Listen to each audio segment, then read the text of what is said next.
السلام عليكم، ازيكم حبايبي؟ يا رب تكونوا بخير، يا رب تكونوا في احسن حال. النهارده هنعمل مع بعض شويه سمك مشويين بقى في البيت من غير دخانه، وهنوفر على نفسنا فلوس. بقى انت بتشتري السمك الجاهز ليه من بره؟ اعمليه في البيت ووفري على نفسك. كل حاجه بقت غاليه جدا وما بياخدش وقت ولا مجهود اصلا السمك المشوي، ومكوناته بسيطه جدا. يلا بينا نقول بسم الله. اللهم صل وسلم وبارك على الحبيب المصطفى وعلى اله وصحبه اجمعين. متنسوش يا بنات اعملوا لايك للفيديو عشان يوصل لاكبر عدد، وكمان سبسكرايب للقناة لو عجبكم الفيديو، فعلوا زر الجرس على الكل واعملوا لي متابعة. بصوا بقى، انا هنا عندي شوية خضار كده، فلفل، ولو عندك شطة حامية وبتحبي الحراق حطي، عندك فلفل الوان عايزة تحطي مفيش اي مشكلة. تمام. انا هنا عندي الفلفل ده وقرن كده من الشطة، جزراية وطماطماية وتلات اربع ليمونات وراس توم كده محترمة. تمام. هاخد كده الفلفل بتاعي والشطة والثوم، شوية توم كده حلوين، وعليهم معلقة كبيرة من الملح، وافرمهم كويس في الكبة، او تفرميهم كده في الهون زي ما انا عملت كده بالظبط. تمام، براحتك يعني. بعد كده هنجيب الجزراية بتاعتنا نبشرها في المبشرة في اي ناحية بقى، الكبيرة او الصغيرة مش هتفرق. تمام. انا عاملاها في الصغيرة، عايزة تعملي في الكبيرة مفيش مشكلة. هجيب برضو الطماطمايه بتاعتي واقطعها تقطيعه كده صغيرة زي السلطة كده، زي ما تكون بنعمل سلطة. تمام. هنقلب بقى كل المكونات ونحط كمان الثوم والفلفل والملح اللي احنا فرمناهم. وزي ما قلتلك لو عندك قرن كده الوان، قرن حامي مفيش مشكلة، اللي انت بتحبيه حطيه. انا ما بحطش حامي علشان خاطر الاولاد عندي مش بيحبوا الحاجة الحراقة. بصوا بقى، انا هنا هنزل كده بعصير ليمونتين كبار. لو الليمون بتاعك صغير ممكن تحطي 3. تمام كده. هنعصرهم ونشيل البذر. بصوا، هنشيل اي بذر من اللي هو بتاع الليمون ده، علشان احنا هنحشي بطن السمك بالخلطة دي، فما يكونش فيها اي مرارة ويكون طعمها كده لذيذ وحلو. بصوا يا بنات، هنحط بقى كده شوية توابل. انا حطيت فلفل اسود، رشة كده من الفلفل الاسود والكمون والكزبرة. عايزة تحطي انتي بقى اي توابل تانية، عايزة تحطي بابريكا، معلقة من الشطة الحراقة، معلقة من بهارات السمك، اي توابل حابة تحطيها حطي مفيش مشكلة. انا ما كانش متوفر عندي صراحة، فحطيت الكمون والفلفل الاسود والكزبرة. قلبتهم كده كويس قوي مع بعض، وهجيب بقى طبق كده صغير اشيل فيه نص الخلطة دي تقريبا علشان هنحتاجها بعد كده. تمام. عايزة تحطي في الخلطة دي فلفل الوان بيبقى طعمه جميل جدا، لو عندك استخدمي منه كده حتى لو كمية بسيطة. بصوا بقى يا بنات، جبنا السمك بتاعنا وفتحت بطنه بالمقص وغسلته تحت الحنفية. بصوا، وتغسلي كمان الخياشيم كويس جدا لان بيبقى فيها طينة. تمام. الخياشيم دي بيبقى فيها طينة، لازم تغسليها تحت الحنفية كويس قوي. عايزة اقول لكم الخلطة دي يا بنات ممكن مع اي نوع سمك، مش شرط البلطي بس، اي نوع تاني. بولاميطة بقى بتبقى تحفة، البوري تبقى جميلة جدا مع البوري.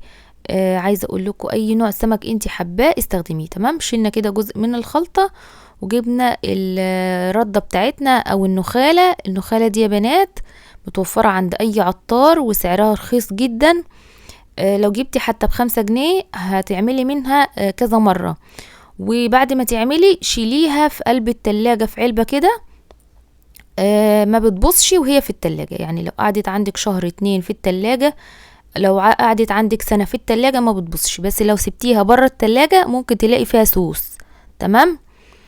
بصوا بقى، هنا كده هنجيب السمك بتاعنا ونحشيه من الخلطة، هنحشي بطنه كده من الخلطة. تمام. لو وصلتوا معايا يا بنات لحد هنا ما تنسوش تدعموني بلايك للفيديو، عشان اللايك هو اللي بينفع الفيديو وبيوصله لأكبر عدد من المشاهدات. تمام. لو عجبكم محتوى القناة فيها فيديوهات حلوة كتيرة جدا، اشتركوا في القناة وفعلوا زر الجرس. وعايزة اقول لكم بقى شكرا لكل حبايبي اللي دخلوا القناة في الفترة الأخيرة، شكرا جدا ليكم، ربنا يا رب يديمكم نعمة في حياتي. بصوا هنا جبت كده الردة وقلبت كده السمك فيها، لازم تغلفي السمكة كلها في الردة. تمام. هنعمل كل الكمية بنفس الطريقة. هنحشي السمك بالخلطة ونقلبه في قلب الردة ونرصه في قلب الصواني. هندخل يا بنات الصينية بتاعتنا الفرن بتاع البوتاجاز بكون مسخناه قبلها ب5 دقايق، وبدخل الصينية بتاعتي تحت خالص على اعلى درجة حرارة.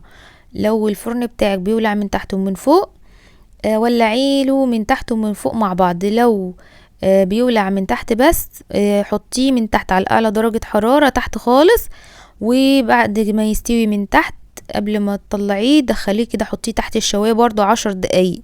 تمام، لازم برضو تحت الشواية كده 10 دقايق عشان تتأكدي ان هو استوى. وممكن تختبريه بمعلقة كده او بظهر المعلقة وتشوفيه قبل ما تطلعيه، لان درجة الحرارة بتختلف من فرن لفرن. تمام، وبرضو على حسب حجم السمكة. يعني السمك ده خد مني تقريبا نص ساعة في الفرن، لو هو حجمه اكبر من كده ممكن ياخد وقت اكتر من كده 10 دقايق ولا حاجة. هنا كده حطيت كوباية مية ونزلت عليها بعصير ليمون وبقية الخلطة اللي احنا شلناها، وظبطنا الملح كده. انا حطيت كمان نص معلقة كبيرة من الملح، وقلبت كده الخلطة مع المية. عايزة اقول لكم المية دي بقى طعمها تحفة، وهي اللي بتدي الطعم الحلو للسمك بتاعنا.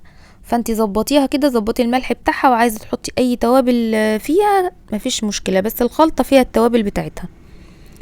بنطلع بقى السمك وهو لسه سخن ونسقيه بالمية دي، ونوزع كده المية على كل السمك بتاعنا.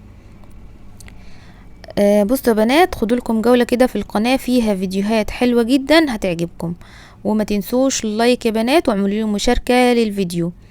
هنا هنوزع كده بعد السمك طبعا ما استوى، هنوزع المية كويس وهنسيب السمك في المية دي 3-4 دقايق كده علشان يتشرب منها. بصوا الصينية يا بنات ما شاء الله طالعة حلوة جدا، مش متحروقة ولا حاجة. علشان انتي لو خايفة ان الصينية بتاعتك تتحروق ما تخافيش، ولو خايفة حطي فيها ورقة فويل ورصي عليها السمك. تمام، بصوا انا هنا هسيب كده السمك في المية 3-4 دقايق وبعد كده اشيله. شايفين البخار؟ السمك لسه سخن يا بنات ولسه طالع من الفرن. ما شاء الله طريقتها حلوة جدا، ما بتاخدش وقت خالص خالص.